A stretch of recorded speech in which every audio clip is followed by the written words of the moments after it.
로마서 6장 1절로 14절 교독해서 함께 읽겠습니다. 그런즉 우리가 무슨 말을 하리요? 은혜를 더하게 하려고 죄에 거하겠느냐?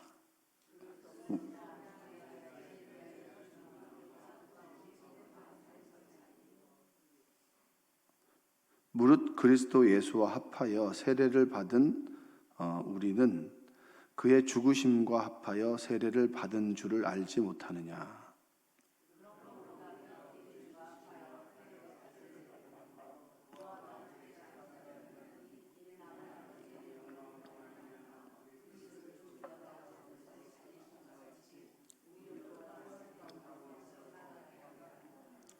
만일 우리가 그의 죽으심과 같은 모양으로 연합한 자가 되었으면 또한 그의 부활과 같은 모양으로 연합한 자도 되리라.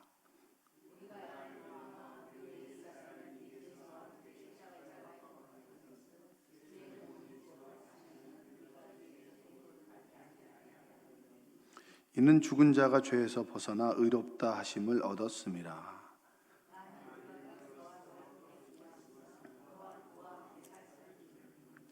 이는 그리스도께서 죽은 자 가운데서 살아나셨음에 다시 죽지 아니하시고 사망이 다시 그를 주장하지 못할 줄을 알미로라.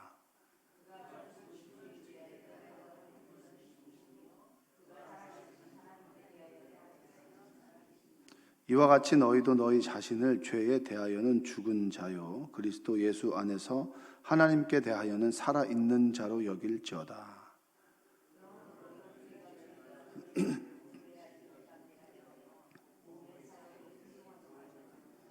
또한 너희 지체를 불의의 무기로 죄에게 내주지 말고 오직 너희 자신을 죽은 자 가운데서 다시 살아난 자 같이 하나님께 드리며 너희 지체를 의의 무기로 하나님께 드리라.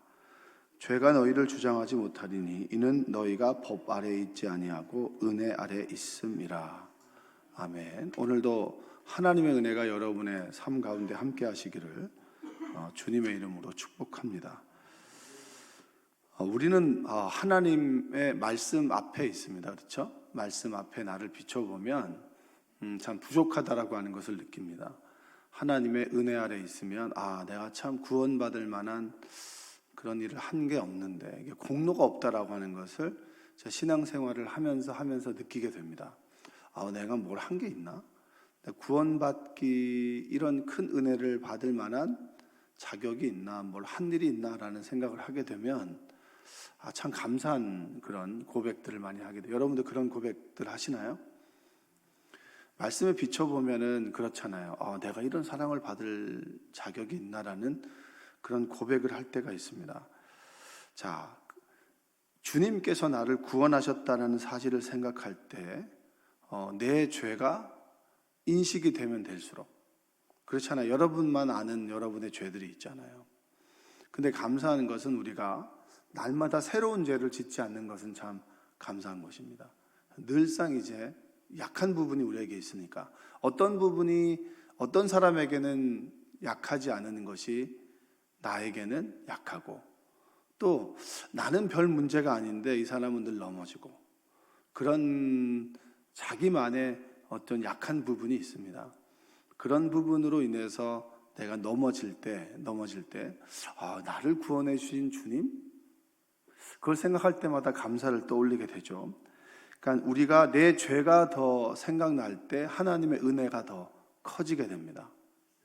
그러니까 죄가 떠오를 때 하나님의 은혜가 커지게 되고 그리고 내가 죄인이라는 사실을 뼛속 깊이 느끼면 느낄수록 하나님의 은혜가 더욱더 커지게 되는 겁니다.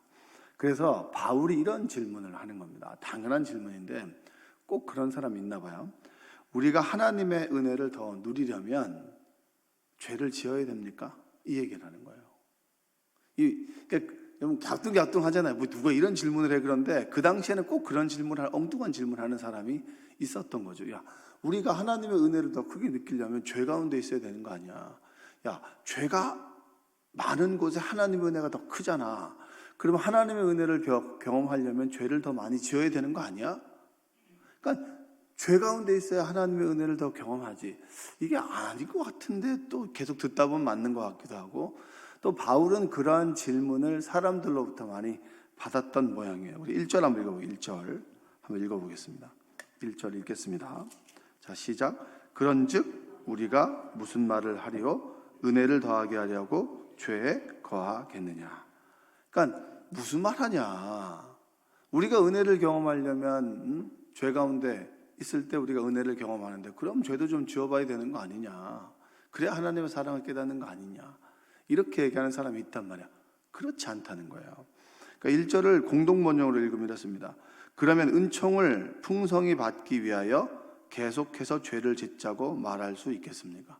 이 얘기하는 거예요. 엉뚱한 소리 하는 사람 있죠. 바울의 대답은 그럴 수 없다. 말도 안 된다. 2절 한번 볼까요? 2절 읽겠습니다. 그럴 수 없느니라. 죄에 대하여 죽은 우리가 어찌 그 가운데 더 살리요. 죄에 의해서 우리는 죽었는데 죄에 대해서는 죽었단 말이에요. 예수님께서 죄에 대한 심판을 십자가에서 받으셨나요? 죄의 싹을 받으셨잖아요. 그분의 죄가 아니라 우리의 죄에 대한 싹을 받으셨잖아요. 그러니까 죄에 대해서는 주님께서는 죽으셨어요. 그리고 죽은 걸로 끝났으면 뭐 이제 그분이 우리의 주님이 될 리가 없는데 부활하셨잖아요. 죽고 부활. 죄에 대하여는 단번에 죽고 생명으로 부활하셨잖아요. 네, 그 얘기를 하는 겁니다. 우리가 예수 그리스도를 믿음으로 인해서 죄에 대해서는 죽었다. 뭐에 대해서 죽었다고요? 죄에 대해서는 죽은 사람들입니다. 근데 왜 당신들은 자꾸 죄에 머물러 있습니까? 이 얘기를 포함하고 있는 거예요. 3절 볼까요? 3절. 무릇 그리스도 예수와 합하여 세례를 받은 우리는 그의 죽으심과 합하여 세례를 받은 줄을 알지 못하느냐. 쉽게 말하면 세례를 받고 그리스도 예수와 하나 된 우리는 이미 예수와 함께 죽었다는 것을 모르십니까? 유기성 목사님이 은퇴하시기 전에 계속했던 그런 말씀이 있잖아요. 나는 죽고 예수로 살고 죄에 대해서는 죽고 주님과 함께 부활하고 부활을 믿고 소망하는 믿음을 여러분 갖고 계십니까? 그러니까 나는 죽고라고 하는 것은 죄에 대해서 나의 옛자는 죽었습니다. 죽었습니다. 근데 왜 자꾸 죄의 영향력 아래 여러분들은 있습니까? 왜 옛사람의 모습으로 자꾸 살아갑니까? 그리고 왜 당신들은 자꾸 죄에 대해서 넘어집니까? 우리는 죄에 대해서 죽었는데 죄가 더 이상 우리를 영향력을 미칠 수 없는 사람들이 바로 우리입니다. 이렇게 얘기합니다. 그러면서 세례를 얘기해요. 세례는 뭐냐? 세례는 죄에 대해서 죽었다는 의미입니다. 한번 따라서 세례는 죄에 대해서 죽었습니다. 그러니까 우리가 세례를 받자. 내가 성부와 성자와 성령의 이름으로 세례를 주노라 라고 하는 것은 옛 죄의 종로로 타던 삶에서는 끝났습니다. 이제는 생명의 법 아래 살아가는 사람들입니다. 내일 이제 그런 내용이 나오는데 그리스도와 함께 죽었다. 죄에 대해서는 죽었다. 그리고 생명에 대해서는 다시 살아난다. 이 얘기가 바로 세례에 대한 의미입니다. 8절과 9절을 볼까요? 8절과 9절. 만일 우리가 그리스도와 함께 죽었으면 또한 그와 함께 살 줄을 믿노니. 우리가 그리스도와 함께 죽었습니다. 죽어야 살 거 아니에요. 근데 죽지 않는데 어떻게 살아요? 그래서 우리가 신앙생활 할 때도 승질대로 신앙생활 하잖아요. 여러분 성격은 바뀔 수 있나요? 없나요? 바뀔 수 있나요? 없나요? 성격을 바뀌지 않는다라고 생각하는 사람들이 많이 있습니다. 성격을 이제 캐릭터라고 하잖아요. 캐릭터. 그러니까 성격이 굳어진 것처럼 이 10세 이하에 거의 이제 굳어진다고 하는데, 그런데 성격이 변하지 않는다라고 하면 주님을 믿고 그분의 성품이 우리 안에 들어와도 회복이 돼도 변하지 않는다는 얘기잖아요. 성격이 변화될 수 있습니다. 성품도 변화될 수 있는 거예요. 우리가 그렇게 믿고 살아가는 것이죠. 그래서 그 아들러라는 심리학자는 성격을 뭐라고 얘기하냐면 라이프 스타일이라고 합니다. 라이프 스타일. 왜냐하면 우리의 성격이 생활 방식에 따라서 만들어진 거거든요. 그래서 우리의 라이프 스타일, 우리의 생활 방식이 바뀌면 성격이 바뀐다라고 하는 거예요. 물론 많은 시간과 노력이 필요하겠죠.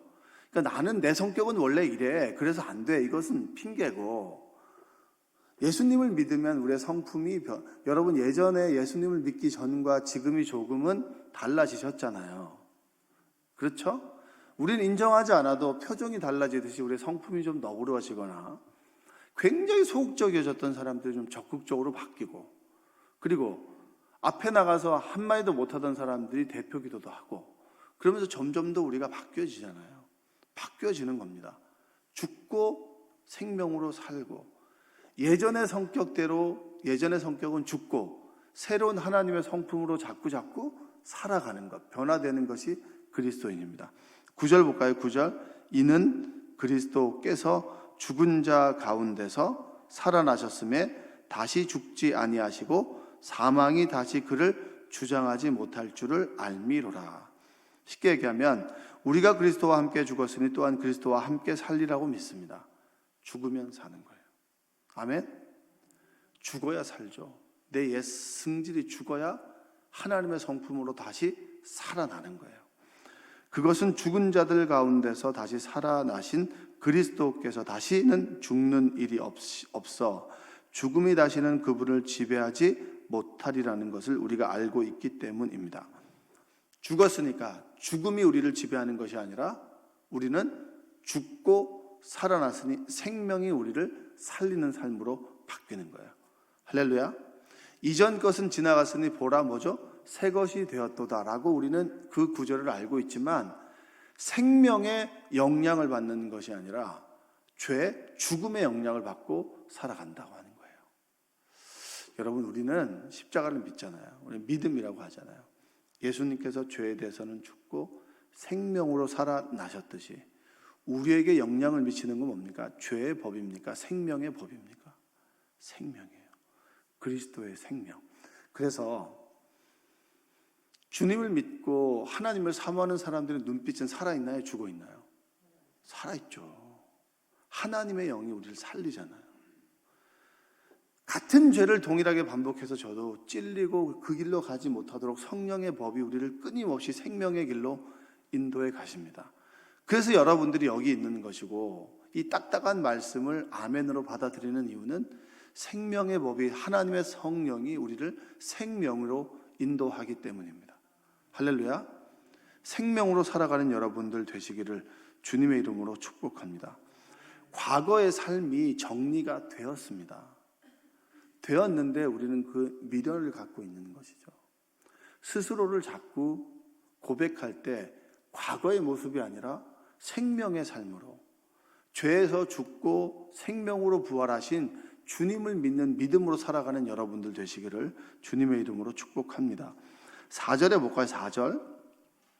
그러므로 우리가 그의 죽으심과 합하여 세례를 받음으로 그와 함께 장사되었나니 이는 아버지의 영광으로 말미암아 그리스도를 죽은 자 가운데서 살리심과 같이 우리로 또한 새 생명 가운데서 행하게 하려 함이라.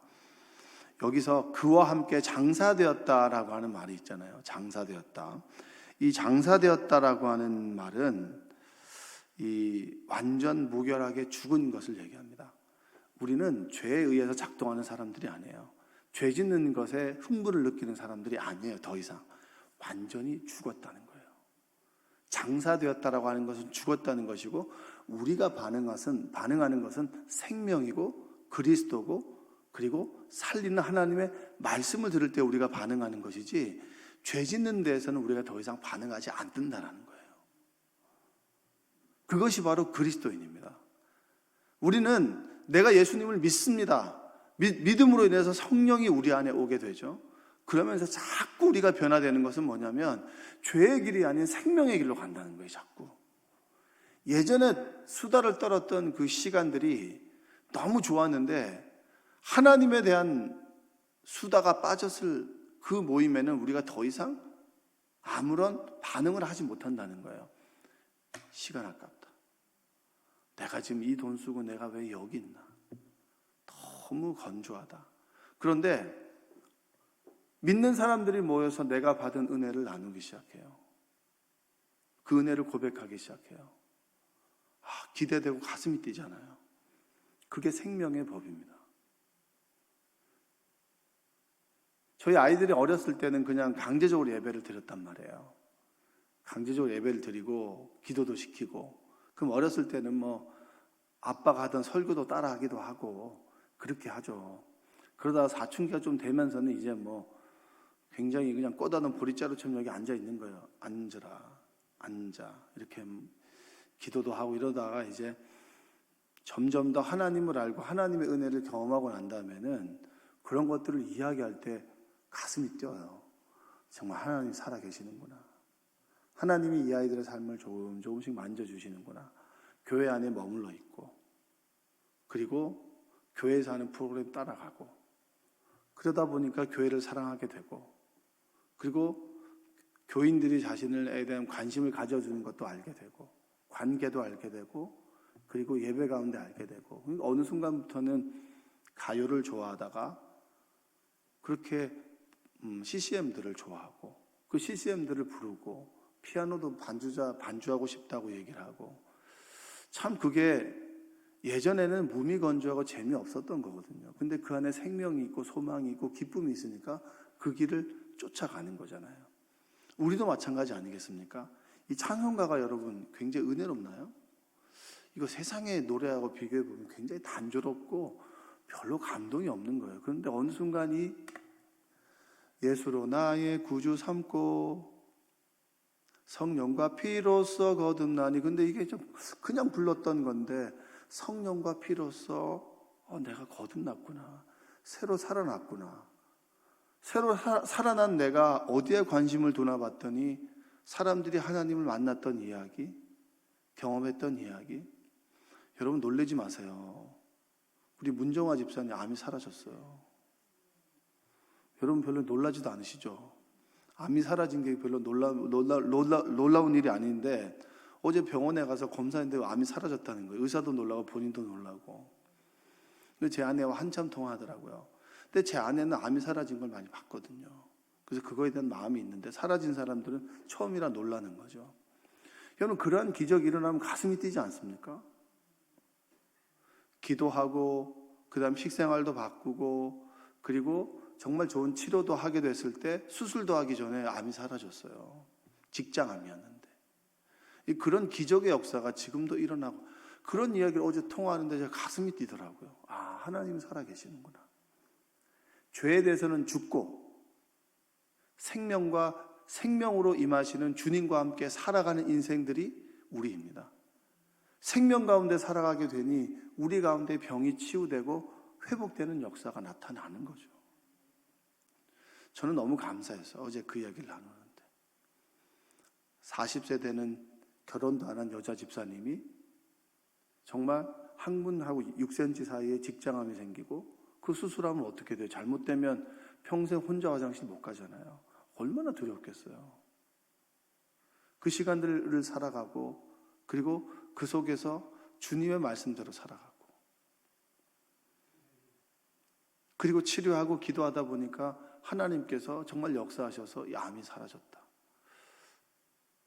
그 기적이 지금 일어나는데 우리는 그런 말씀에 흥분하잖아요. 예전에는 누가 잘됐다 좋은 거죠. 너무 좋습니다.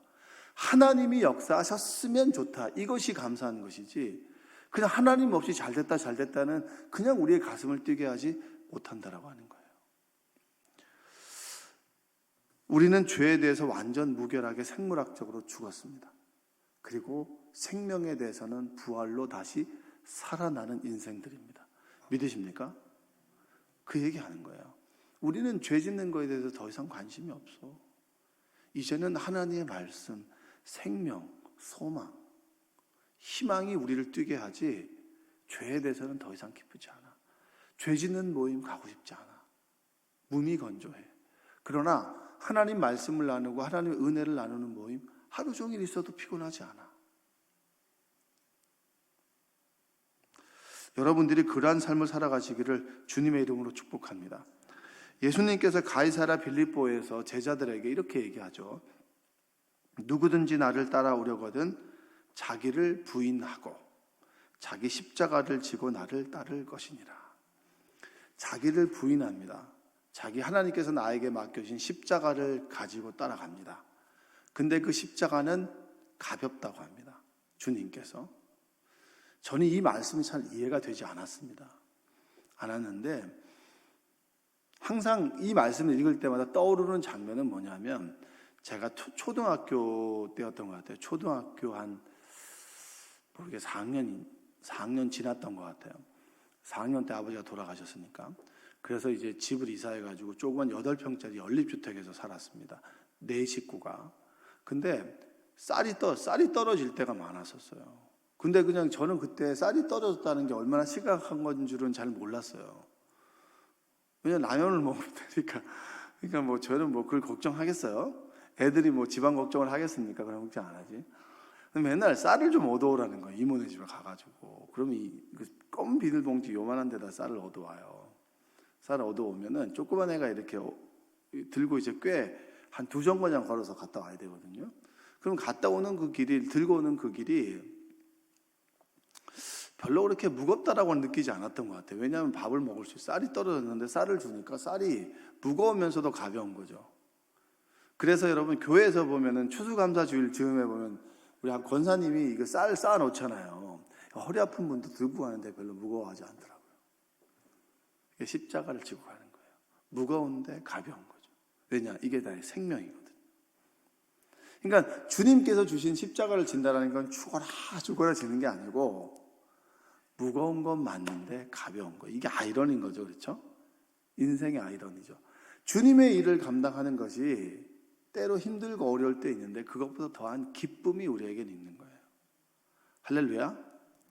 이게 목사로서는 그 설교 준비하는 게 참 어렵습니다. 왜냐하면 그 교수들은 반복해서 이야기하면 뭐예요? 시험에 나오는 거거든요. 근데 우리는 반복해서 얘기하면 설교 준비 안 한 거거든요. 어제 했던 설교 오늘 하면은 설교 준비 안 한 거예요. 중요해서 말하는 게 아니고. 그럼 매번 새로운 것을 해야 되는 게 얼마나 힘들겠습니까? 이게 뭐 지식적으로나 되게 뛰어나지도 않고. 그 교우들과 함께 얘기하다 보면 참 나보다 똑똑한 사람이 많아서 저는 배울 게 참 많거든요. 이야기하다 보면 그렇구나. 저분 앞에 대고 설교하는 것도 참 내가 어려운 일이다라고 생각하는데 그런데 설교단에 서면 하나님께서 주신 은혜가 있어요. 그건 여러분은 맛보지 못하는 거예요. 그런데 이 자리에 올라오기까지는 조금 어렵고 두렵겠죠. 그런데 이 자리에 오면 느끼는 그 기쁨이 있어요. 그래서 십자가를 지는 것이 무겁지만 가벼운 거예요. 그러니까 주님께서는 십자가를 지고 나를 따르라고 하는 거예요. 죄에서는 죽고 생명으로 살아가는 인생들아, 어떻게 살아야 될까? 주님께서 맡겨주신 사명 갖고 살아야지. 많은 사람들이 자신의 이름이 숨겨지고 가려지고 그냥 교회에서 예배만 드리고 쏙 가는 인생을 원하시죠. 죄송하지만 성장하지 못합니다. 부딪히고 하나님의 이 말씀을 듣고 그 말씀대로 살아가려고 하다가 좀 어려움 당하기도 하고 주님 앞에서 울고 짜기도 하고 주님 내가 이런 대우 받으려고 했습니까? 너 자존심, 너 자아 죽고 너 옛 모습 죽고 새로운 모습으로 살아가는 인생 아니냐? 근데 아직까지 너 자존심을 내세우냐? 그렇습니다 주님. 그러다 갖고 가다 또 깨지기도 하고 그러면서 자꾸 내가 새로운 생명으로 거듭나고 변화되는 것이지 그냥 옛 모습 그대로 귀만 밝게 해서 듣는 삶, 여러분 그거 아니에요. 자기 십자가를 지고 살아가는 사람들이 그리스도인의 모습입니다. 5절 읽고 마치겠습니다. 만일 우리가 그의 죽으심과 같은 모양으로 연합한 자가 되었으면 또한 그의 부활과 같은 모양으로 연합한 자도 되리라. 연합에는 2가지 의미가 있어요. 주님과 연합하는 것은 2가지 의미가 있는데 첫 번째는 흡수되는 거예요. 주님께 흡수되는 거. 2번째는 주님께 접붙여진 거. 여러분은 흡수되셨습니까? 접붙여졌습니까? 둘 다 좋아요. 중요한 것은 주님께 흡수되든 붙어있든 함께하는 삶이 그리스도인이고 함께할 때 죄에서는 죽고 생명으로 살아가는 그 기쁨을 우리가 느끼게 될 줄로 믿습니다. 오늘도 주님께 연합하는 삶이 되시길 바랍니다. 접붙여진 인생 얼마나 감사해요. 하나님께 접붙여져 있으니까 생명의 은혜를 얻잖아요. 내가 생명을 공급받는다라고 하는 것은 물질적인 거 모든 걸 다 넘어서는 거예요. 너희는 먹고 사는 거 걱정하지 마라. 그의 나라와 그의 뜻을 구해라. 그럼 다른 거 다 해결해 줄게. 그게 연합한 삶입니다. 그 삶을 오늘 경험하시기를 주님의 이름으로 축원드립니다. 기도하겠습니다. 사랑과 은혜가 풍성하신 아버지 하나님 감사합니다. 죄에 대해서는 죽고 생명으로 살아가는 인생입니다. 나는 죽고 옛자아는 죽고 예수로 살아가는 인생이 우리입니다. 죄의 자리에 거하지 않도록 하시고 생명의 자리에 거하게 도와주시며 죽이는 삶이 아니라 살리는 삶이 되게 도와주셔서 주님 안에 살아가는 인생 되도록 도와주옵소서. 주님께 흡수되게 하시고 주님께 접붙여진 인생 살아가도록 주님 도와주옵소서. 예수님의 이름으로 기도합니다. 아멘.